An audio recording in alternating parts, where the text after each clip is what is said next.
আমার তাহিয়া বলল যে বাবা আজকে মিষ্টি খাবো। তো বললাম যে চলো মিষ্টির দোকানে। তো বলতেছে না বাবা তুমি বানাইয়া খাওয়াও। তখন আমি আমার মেয়ে বাসায় মিষ্টি তৈরি করলাম। আমার মেয়ে যে মিষ্টি নাড়তেছে,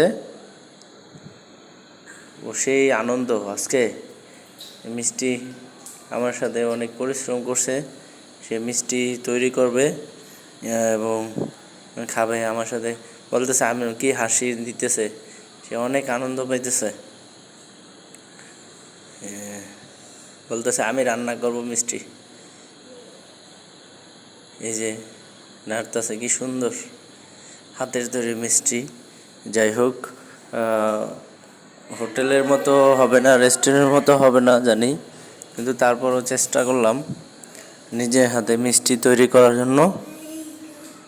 আমি আর আমার মেয়ে মিষ্টি অনেক আনন্দ করে তৈরি করেছি। এখানে অনেক কিছু দেওয়া হয়েছে।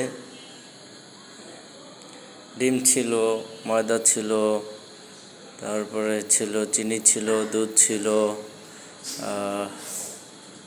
এরপরে হচ্ছে আরও অন্যান্য মশলা জাতীয় অনেক কিছু দেওয়া হয়েছে এখানে। তো যাই হোক, মিষ্টি শেষ পর্যায়ে এই যে হয়ে গেছে, নাড়াচাড়া করতেছি। কিছুক্ষণ পরে মিষ্টি তুলে ফেলবো।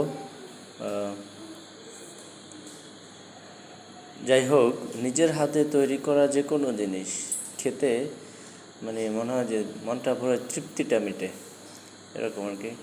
তো চেষ্টা করেছি, প্রথমবার তো, পরের বার যদি আবার তৈরি করার চেষ্টা করি তাহলে হয়তো এর চেয়ে আরও ভালো হবে।